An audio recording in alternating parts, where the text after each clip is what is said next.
Apa pentingnya ilmu? Sampai Al-Imam Asy-Syafi'i pernah mengatakan, man arada dunya fa'alaihi bil ilmi. Kalau ingin sukses dunia, mesti pintar, mesti punya ilmu, belajar. Ya, karena itu pembuka dalam Al-Quran, wahyu pembuka menggunakan kata iqra, baca.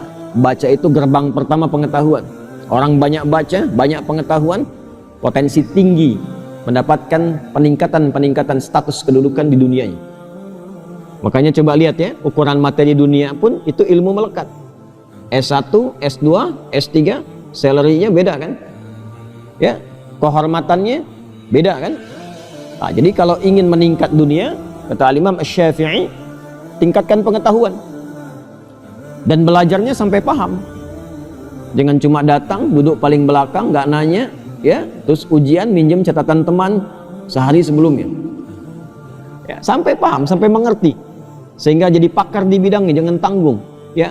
Fikih sekalian, kata Quran fikih sekalian. Quran surah 9 ayat 122. Insan beriman tuh kalau belajar, ya, dia pastikan apa yang dia pelajari paham, tidak keluar dari ruangan sampai dia mengerti apa yang dipelajari. Dia tafaqahu fid din. Kemudian wa man arada al-akhirah fa'alaihi bil ilmi. Kalau menginginkan sukses akhirat pun, kata Imam Asy-Syafi'i, itu modalnya ilmu juga. Ilmu juga. Ya, bagaimana bisa sholat kalau nggak ada ilmunya? Ya, bagaimana bisa zakat dengan benar kalau nggak tahu ilmunya? Kepada siapa dikeluarkan? Kalau nggak tahu ilmunya, nggak paham cara menunaikan sholat, nggak tahu bilangannya, besok-besok nanti subuh 4 rakaat. Ya, kalau nggak tahu tentang ilmu akidah dengan benar, didoktrin orang, tiba-tiba tembak orang, bom orang, bunuh orang dengan cara yang tidak benar, alih-alih pengen ke surga, masuknya neraka jahanam, nggak keluar-keluar. Hati-hati.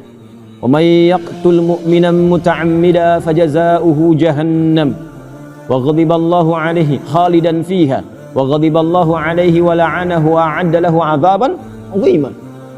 Siapa yang sengaja merencanakan pembunuhan dan korbannya ada satu orang beriman saja, satu saja, maka ancamannya, tuh ancamannya, pidana itu ancamannya, ya, neraka jahanam, kekal di dalamnya, nggak keluar-keluar. Allah murka kepadanya, Allah melaknatnya, dan dijanjikan sudah masuk jahanam, siksanya berlipat, kata Allah. Jahanam saja sudah nggak kebayang, dan siksanya berlipat. Tuh, tergambar nggak tuh? Ya, tergambar nggak tuh? Surah An-Nisa itu, ya, ayat 93 itu sampai dengan 94, itu merencanakan pembunuhan sengaja. Dan saya lihat sekarang itu kayaknya tidak meresap kepada jiwa-jiwa insan yang mengaku beriman. Hampir tiap hari kelihatan tuh, terdengar, terbaca peristiwa-peristiwa yang sampai saking mudahnya menghilangkan nyawa padahal ancamannya tinggi. Ya. Bagaimana kalau bukan beriman? Faka'annama qatalan nasa jami'a. Hati-hati. Satu manusia pun itu di sisi Allah kalau sengaja itu terjadi, itu dosanya seakan membunuh semua manusia. Tinggi. Ya.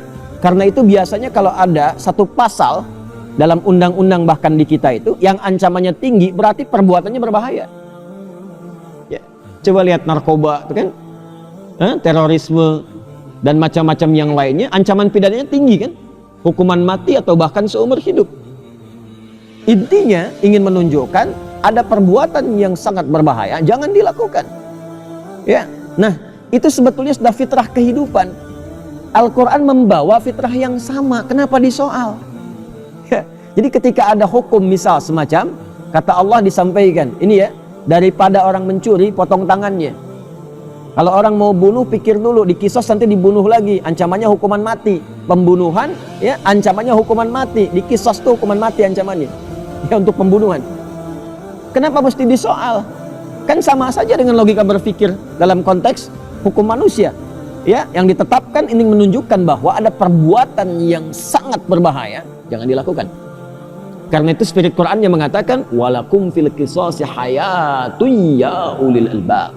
Kalau Anda berpikir, bukan masalah menghukumnya, tapi di balik itu ada penjagaan terhadap maslahat kehidupan yang kalau diancam dengan ancaman yang tinggi cenderung memotong orang untuk berbuat yang salah. Jelas ya? Nah, itu ilmu. Karena itu saking tingginya ilmu, hal pertama yang diberikan kepada Adam alaihissalam sebelum turun ke bumi itu bukan harta, bukan kedudukan, tapi ilmu. Quran surah kedua ayat 31, wa 'allama Adamal asma'a kullaha. Dan Allah mengajarkan kepada Adam semua jenis potensi pengetahuan, semua jenis pengetahuan yang menjadikan ia mudah menjalani kehidupan di bumi. Semua diajarkan ilmu. Ya. Karena itu semua para nabi, rasul, karena bertugas membimbing umatnya di setiap eranya, dan Rasulullah SAW ditugaskan membimbing umat dan risalahnya berlangsung abadi walaupun beliau wafat sampai akhir kehidupan, maka fitrah semua nabi mendapatkan ajaran langsung dari Allah. Diajarkan langsung. Nah, kita yang bukan nabi, yang bukan rasul, diminta belajar kurikulum nabawi itu yang membimbing kita lewat ilmu-ilmu itu untuk mudah menjalani kehidupan. Orang yang belajar dari ilmu itu disebut dengan muta'allim namanya. Jelas ya? Siapa namanya? Muta'allim. Jadi ketika kita belajar dari ilmu itu disebutnya muta'allim. Kurikulumnya sudah ada. Sumber pertamanya Quran, wahyu tingkat tertinggi. Orang bikin buku cari-cari begini, nulis belum tentu benar. Ini langsung dari Allah nih kurikulum hidup. Detailnya nanti di mana? Di penjelasan Nabi, di hadis. Hadis ini disampaikan lewat lisan, dipraktekkan lewat perilaku, dicontohkan lewat sikap, lewat sifat. Nanti diabadikan dalam perilaku. Ketika jadi perilaku disebut dengan sunnah. Disusun jadi kurikulum oleh para ulama hadis kita. Jadilah kitab. Kitab itu kurikulum hidup. Di cara ngaji itu begini, cara ngaji itu lihat peta kurikulumnya secara tematik tuh, disusun.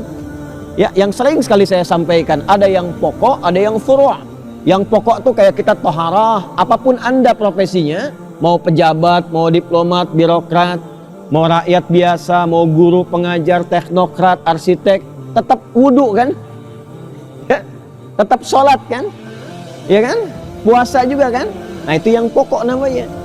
Nanti disusun babnya apa saja. Bab menjaga iman, kitabul iman. Ada ayatnya, ada hadisnya. Apalagi misalnya bab taharah, ya, bab tentang salat, disusun babnya, ada ayatnya, ada hadisnya. Nah, nanti yang sifatnya furu', cabang pilihan kehidupan, tuh milih sesuai passion, bakatnya masing-masing. Yang mau bisnis, nanti ada bimbingan bisnis disebut dengan kitabul buyu'. Yang di pemerintahan nanti ada kitabul imarah. Yang di ilmu ada kitabul ilmi. Semua ini sudah dihimpun oleh para ulama hadis kita. Dimudahkan kepada kita bentuknya kurikulum. Yang paling viral misalnya Sahih Al-Bukhari, Al-Jami' As-Sahih Al-Musnad Al-Mukhtasar min umuri Rasulullah sallallahu alaihi wasallam wa sunanihi wa ayyamihi. 97 kurikulum hidup, 97 bab. Topik. Ya, dibuka satu-satu ini. Ini topiknya, ini hadisnya. Ini topiknya, ini ayatnya, ini hadisnya. Tinggal kita buka profesi kita apa, pelajari yang pokok, pelajari yang furu'. Kalau pengen lompat ke masalah ibadah saja, cari kitab sunan. Makanya Sunan Abu Daud, ya, Sunan Ibnu Majah, Sunan At-Tirmidzi misalnya, ya, Sunan Abu Daud susunannya kitab sunan itu dari masalah fikih, kitab hadis yang disusun berdasarkan urutan fikih. Dimulai dengan kitabut taharah nanti, kitabus shalah, kitabus siyam, kitabuz zakah. Jadi kalau Anda ingin belajar tentang bab sholat dengan benar, cari kitab sunan. Kalau pengen teladani orangnya, bagaimana seperti Abu Bakar As-Siddiq, bagaimana seperti Sayyidah Aisyah, bagaimana seperti Ibnu Abbas radhiyallahu taala anhuma, pengen tahu hadis-hadisnya berapa banyak yang dikumpulkan, cari kitab musnad. Ya, seperti Musnad Imam Ahmad. Kalau pengen cari hadis secara acak dari A sampai dengan Z, Hamzah sampai dengan Ya, cari kitab Mu'jam. Ada semua. Nah, kita diminta mempelajari itu dengan sungguh-sungguh, lalu dibawa ke dalam konsep hidup kita, praktekkan dalam hidup. Hasilnya semuanya sukses. Dan itu lintas zaman, lintas dimensi. Coba cek. Nabinya meninggal, sahabat praktekkan, sukses. Sahabat meninggal, tabi'in hidup, sukses tabi'innya. Dibawa ke Iberia, Spanyol, Portugal, jadi peradaban. Lalu belajar dari situ beberapa yang dari barat. Ya, sampai menjelma menjadi kemajuan yang sangat luar biasa, mencerahkan barat. Ya, dibawa sampai saya dari Harvard kemarin saat di Amerika. Harvard itu asalnya gereja asalnya. Dan di situ belajar dari spirit masjid. Di masjid itu dulu bukan hanya fungsi ibadah, orang belajar. Kan kampus pertama di dunia itu siapa yang bikin? Fatimah binti Muhammad Al-Fihir yang ada di Maghrib di Fes. Itu kampus pertama di muka bumi di dunia ini yang bersumber dari masjid asalnya. Dibikin masjid, melihat kemudian spirit dari Masjid Nabawi yang ada pendidikan dari Nabi di situ, di Ahlus Suffah, di copy paste kemudian di Maghrib, dikembangkan, materinya diperbanyak. Di situ ada matematika, ada fisika, ada kimia, selain tafsir, hadis dan sebagainya. Eropa datang ke situ, ya, pada belajar ke situ, termasuk utusan-utusan gereja belajar ke situ, ya. Dan itulah beliau yang ahli syam, ahli tahajud. Fatimah binti Muhammad Al-Fihir ini ahli puasa, ahli tahajud, dari Qairawan asalnya, dari Tunisia. Saya pernah ke Qairawan. Dan itu yang pertama kali mendesain toga wisuda itu, yang desain itu perempuan orang Islam. Gak banyak orang tahu itu. Makanya awalnya segi 4 hitam kan, ya, itu spiritnya dari Ka'bah. Ini bukan ilmu takatik ya, ini nyata ini. Baca ya, baca.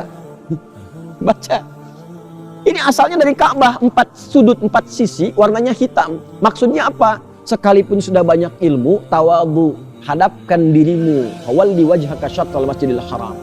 Niatkan ikhlas karena Allah. Ditarik ke kita jadi kopiah hitam tuh. Makanya tidak disebut qalansuah. Bahasa Arabnya kan bukan kopiah ini, peci ini, taj atau qalansuah. Kenapa dibilang kopiah? Dari kata khufyah. Khufyah itu takut, tunduk. Kalaupun banyak ilmu tuh menunduk, jangan sombong. Kalau udah pakai kopiah itu tunduk, jangan sombong. Kalaupun mau banyak, jangan mudah salahkan orang. Ya, tenang, baik. Pakai baju koko, baju takwa, walibasu takwa dzalika khair. Bawahnya sarung. Kok sarung? Kan bahasa Arabnya izar. Kenapa bukan izar? Dari syar'an, sarungan. Hidup itu pakai syariat, syar'an. Hiduplah dengan syariat. Gunakan takwa. Kalau sudah soleh, tunduk. Kakinya pakai baqiyak, al-baqa wal yakin. Itu asalnya. Makanya orang pesantren pakai baqiyak kan? Ya, baqiyak itu dari mana katanya itu? Al-baqa wal yakin. Ya, melangkah dengan yakin pasti, wal baqa lillah, karena Allah. Itu asalnya. Orang tua kita itu enggak banyak dulu materinya, cuman dipraktekan. Orang sekarang banyak materi nggak dipraktek-praktekan gitu. Banyaknya diperdebatkan.